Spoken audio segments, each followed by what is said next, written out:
Ese es el problema con la terapia, que al principio yo no estaba poniendo de mi parte. Porque descartabas a la persona que tenías enfrente. Totalmente. Porque es difícil también encontrar a alguien que... Y yo me identifico mucho con eso. O sea, yo la neta nunca he ido a terapia. Probablemente me caería bien. O no, no sé. Sí. Pero sí me identifico mucho con eso. Porque a fin de cuentas, la psicología, como lo tengo entendido yo, es contarte una historia a ti mismo que te convenga. Ok. Que tú la encuentres creíble, que resignifique tu pasado y te va a sentir bonito. Porque puedes tener este evento traumático en tu pasado y si tú le cuentas una historia bien culera cada vez que te acuerdas de eso, cada vez que te topes algo en tu vida que te recuerde ese momento Ujú, traumático, te va a generar un ataque de ansiedad o te va a generar pues un recuerdo bastante malo. ujú. Si te logras contar una historia que resignifique ese evento como un obstáculo necesario, Ok. pues de cierta manera evitas esos momentos pues de ansiedad, ¿no? Bueno, sí. Ok, dos puntos aquí. El primero que mencionaba Franco, ¿no? El de que si no pones de tu parte no funciona. Y está un poco en lo correcto y un poco no. Ok, ¿por qué está en lo correcto? Porque muchas veces lo que se aprende en sesión es también muchísimo importante que se haga allá afuera, ¿no? Y en ocasiones hay consultantes, no todos obviamente, pero sí hay consultantes que no lo hacen. Me voy a explicar. Por ejemplo, en sesión, el psicoterapeuta probablemente le pida que llene a lo mejor algunos autorregistros, que realice un pequeño análisis funcional de la situación allá afuera que ocurre y en ocasiones el consultante probablemente no lo haga. Y eso de que no la haga, podemos también evaluar lo que ha ocurrido.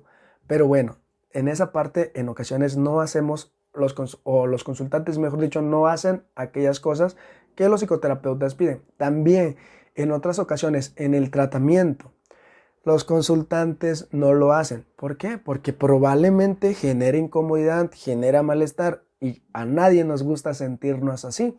Entonces muchas veces, ¿qué es lo que pasa? Pues no terminan por hacerlo. Imaginemos una problemática de ansiedad social, ¿no? Por ejemplo, y empezamos a enseñar algunos comportamientos, algunas habilidades sociales dentro de sesión y nosotros como psicoterapeuta vamos reforzando verbalmente, vamos moldeando y mediante ensayos conductuales y aproximaciones sucesivas vamos haciendo aquí en sesión y le decimos, vale, ahora lo vamos a poner en práctica allá afuera. Nos vamos a ir respondiendo a todas esas sensaciones, a ir respondiendo a esos estímulos que nos provocan ansiedad y de repente te dice el consultante, es que no, la verdad no me sentía preparado, no pude o lo evité completamente, ¿no? O se me olvidó. No, ok. Vale, entonces ahí podemos ver en sesión, está funcionando y allá afuera a lo mejor no hace algunas actividades. Pero obviamente vamos ajustando este proceso de psicoterapia en esas cosas para que pueda realizarlo, para que pueda solucionarlo. Sí, en esas ocasiones pueda tener un poquito de cierto, ¿no? Que si uno no pone su parte no va a funcionar. Y lo segundo que hablaba Roberto, hablaba él como de manera muy metafórica, ¿no? Pero también hablaba de esta parte que te tienes que como contar una historia bonita para que rectifique, ¿cómo dice él? Como para que reunifique tu pasado o algo así. Mm, y prácticamente, pues habla de manera metafórica, ¿no?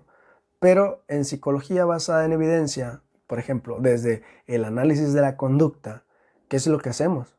Cuando evaluamos, tratamos de observar cómo adquirió esos aprendizajes, ¿vale? Y con ello podemos utilizar teorías que fueron estudiadas en el laboratorio. Por ejemplo, el condicionamiento operante, la manera en que se adquirió, ya sea de manera vicaria, también podemos utilizar esta otra teoría de cómo a lo mejor observé algo y pues tuvo un impacto en mí y quedó condicionado para que yo me siguiera respondiendo de esta manera. Ok, ya vimos a lo mejor de manera muy rápida cómo es que se adquirió. Y ahora, ¿por qué se sigue manteniendo? Porque esta persona, si ya pasaron tiempo atrás de esta situación, sigue respondiendo y cada vez se activa y empieza la sudoración, la taquicardia, los ataques de ansiedad, como decía Roberto.